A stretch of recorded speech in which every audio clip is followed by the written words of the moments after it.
Hello everyone. तो इस video lecture में मैं आपको बताऊंगा कि फंक्शनल इंटरफेस क्या होता है। तो फंक्शनल इंटरफेस वो इंटरफेस होता है जिस इंटरफेस के अंदर सिर्फ एक ही एब्स्ट्रैक्ट मेथड होता है। ठीक है।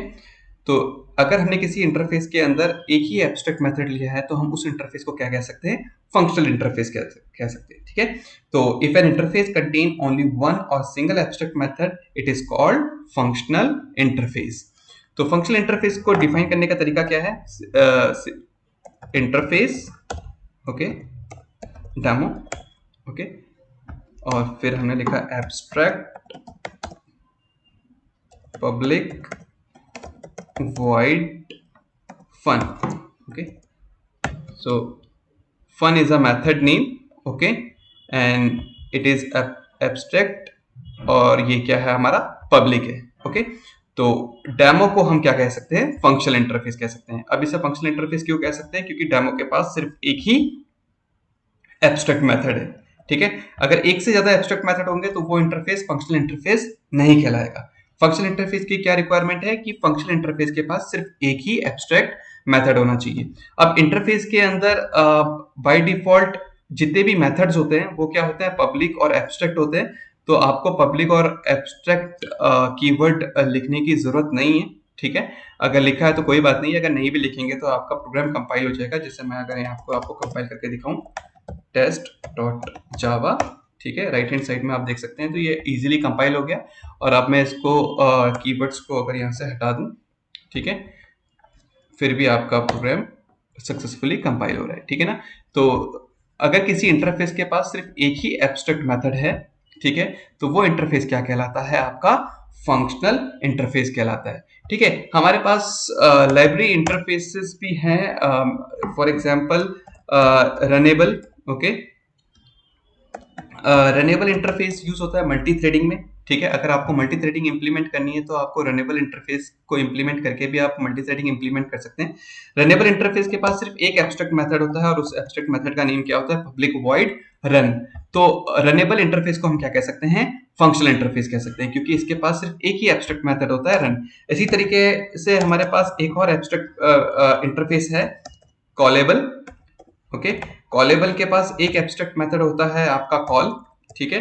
कॉलेबल इंटरफेस को हम यूज करते हैं डेटाबेस कनेक्टिविटी में, जेडीबीसी में, to call the stored procedures. Okay, एक और हमारे पास एक और है action listener. Okay, action listener के पास है एक्शन परफॉर्म्ड। ओके, सो और कंपेरेबल और भी बहुत सारे हमारे पास फंक्शनल इंटरफेस अवेलेबल है। तो कुछ इंटरफेसेस ये हैं एग्जांपल। तो इन इंटरफेसेस को, रनेबल इंटरफेस को, कॉलेबल इंटरफेस को और एक्शन लिसनर इंटरफेस को भी हम क्या कह सकते हैं? फंक्शनल इंटरफेस कह सकते हैं। और हम अपना फंक्शनल इंटरफेस खुद से भी क्या कर सकते हैं? डिफाइन कर सकते हैं। ठीक है ना। तो अभी तो आप कह सकते हो human by seeing the definition of this interface कि ये आपका क्या है? फंक्शनल इंटरफेस है। लेकिन कंपाइलर को कैसे पता चलेगा कि ये फंक्शनल इंटरफेस है या नहीं है? तो हम इसके लिए क्या यूज कर सकते हैं? एनोटेशन। ठीक है। अब एनोटेशन क्या होता है? एनोटेशन होता है स्टार्ट होता है हमारा ये एट द रेट से। ठीक है।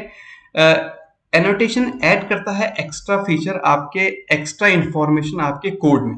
ठीक है। और ये अगर आप कोई वायलेशन करते हैं किसी रूल का या आप कोई रूल ब्रेक करते हैं, ठीक है, तो इमीडिएटली आपको कंपाइल टाइम एरर मिल जाता है। फॉर एग्जांपल मैंने यहाँ पे लिखा functional interface.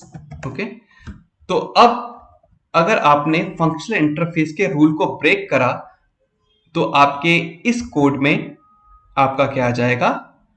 Compile time error आ जाएगा। ठीक है ना। तो फंक्शनल इंटरफेस क्या है आपका? यहाँ पे एट द रेट से स्टार्ट हो रहा है ये स्टेटमेंट, फिफ्थ लाइन का ये जो स्टेटमेंट है इसको एनोटेशन कहते हैं। तो एनोटेशन आपके इस कोड में एक्स्ट्रा फीचर ये ऐड कर दिया है कि अगर आप फंक्शनल इंटरफेस का रूल ब्रेक करोगे तो आपके प्रोग्राम में क्या आ जाएगा? एरर आ जाएगा। ठीक है। तो फंक्शनल इंटरफेस का क्या रूल है कि फंक्शनल इंटरफेस के पास क्या होना चाहिए? सिर्फ एक ही एब्स्ट्रैक्ट मेथड होता है। ठीक है। तो अभी अगर मैं इस प्रोग्राम को कंपाइल कराऊं, ठीक है, जावा सी test.java, तो कोई एरर नहीं है। लेकिन अगर मैं इस कोड में एक और मेथड ले लें, ठीक है। दूसरा मेथड ले लेते हैं हम इसमें। सपोज करिए मेथड का नेम है हमारा M2, ठीक है।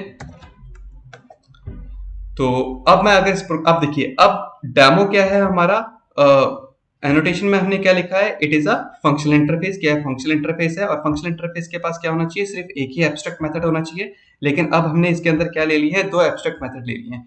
तो इस वाले कोड में हमारे पास क्या आना चाहिए, कंपाइल टाइम एरर आना चाहिए। देखिए अब इसमें इस प्रोग्राम को अगर मैं कंपाइल करता हूं तो हमें क्या मिल रहा है, unexpected functional interface annotation demo is not a functional interface, multiple non-overriding abstract method found in interface demo।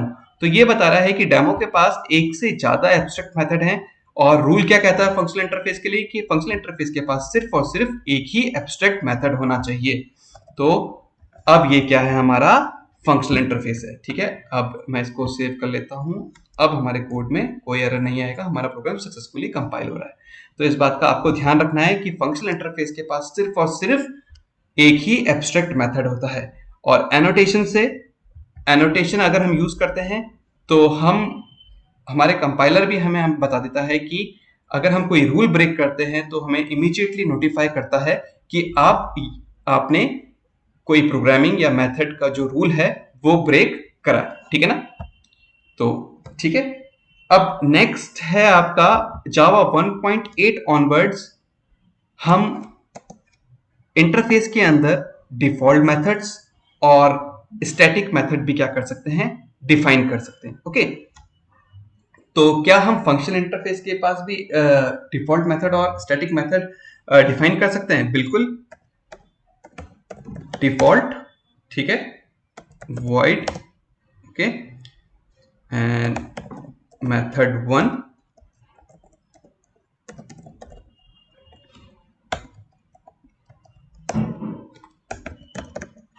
system.out.println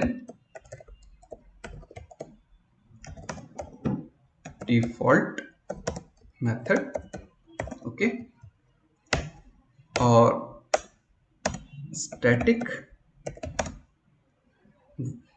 void public static void and method 2, और ये हमारा क्या है,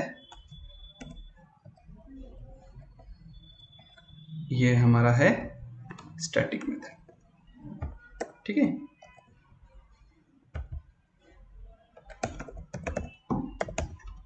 चलिए, तो रूल के अकॉर्डिंग फंक्शनल इंटरफेस के पास सिर्फ और सिर्फ एक एब्स्ट्रैक्ट मेथड होता है, और रूल के अकॉर्डिंग हमारे पास डेमो जो इंटरफेस है इसके पास सिर्फ एक ही एब्स्ट्रैक्ट मेथड है, ठीक है। और इसके पास एक डिफॉल्ट मेथड है और एक इसके अंदर हमने स्टैटिक मेथड को डिफाइन कर रखा है। तो हमारा रूल ब्रेक नहीं करा है हमने। रूल के अकॉर्डिंग डेमो के पास सिर्फ एक एब्स्ट्रैक्ट मेथड ही हो सकता है, ठीक है। डिफॉल्ट मेथड भी हो सकता है, स्टैटिक मेथड भी हो सकता है। ये फंक्शनल इंटरफेस के अंदर वैलिड है, ठीक है। तो फंक्शनल इंटरफेस के अंदर एक एब्स्ट्रैक्ट मेथड के साथ हम डिफॉल्ट मेथड भी डिफाइन कर सकते हैं और स्टैटिक मेथड भी डिफाइन कर सकते हैं। N number of default method, एक से ज्यादा डिफॉल्ट मेथड और एक से ज्यादा स्टैटिक मेथड भी हम एक एब्स्ट्रैक्ट मेथड के साथ फंक्शनल इंटरफेस के अंदर क्या कर सकते हैं, डिफाइन कर सकते हैं। तो इस प्रोग्राम को मैं सेव कर लेता हूं, ठीक है, और हम इसको दोबारा से कंपाइल कर लेते हैं। तो हमारा प्रोग्राम क्या हो रहा है, सक्सेसफुली कंपाइल हो रहा है।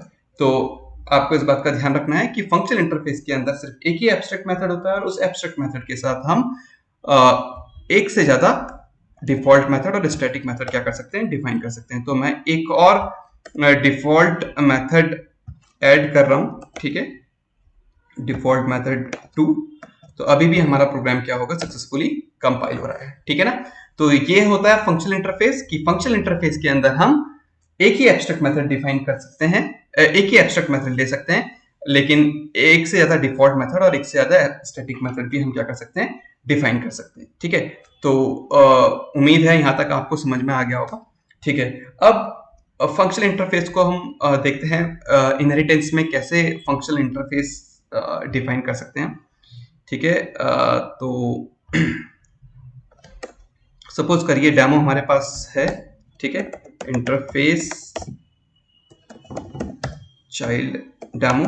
ओके, तो डेमो हमारे पास पेरेंट इंटरफेस है और चाइल्ड डेमो हमारे पास क्या है, चाइल्ड डेमो हमने इंटरफेस बनाया, ठीक है, ये एक्सटेंड्स कर रहा है, ठीक है, एक्सटेंड्स डेमो को, ठीक है। तो @ फंक्शनल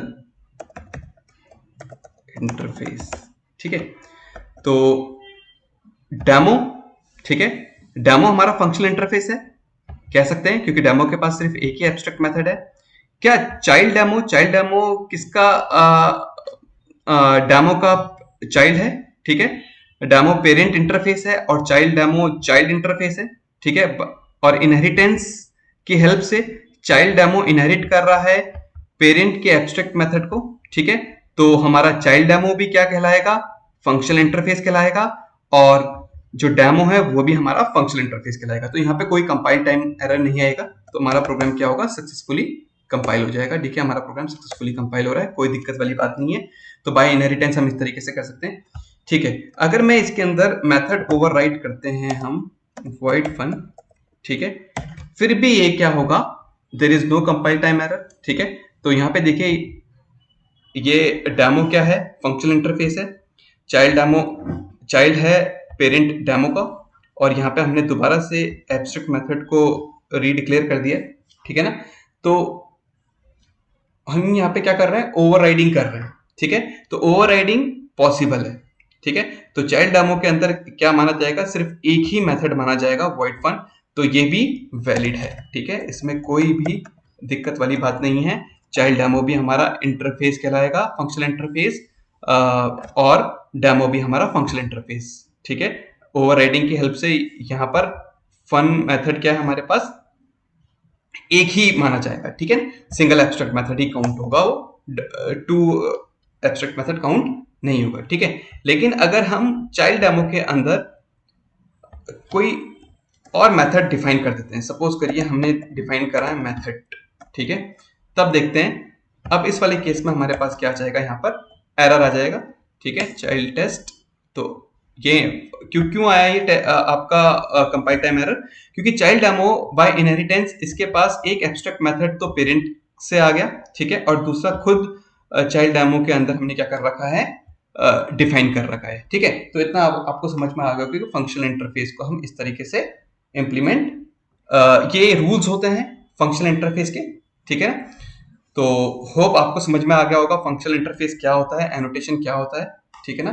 तो एक बार रिकैप कर देते हैं। फंक्शनल इंटरफेस के अंदर सिर्फ और सिर्फ सिंगल एब्स्ट्रैक्ट मेथड होता है, ठीक है ना।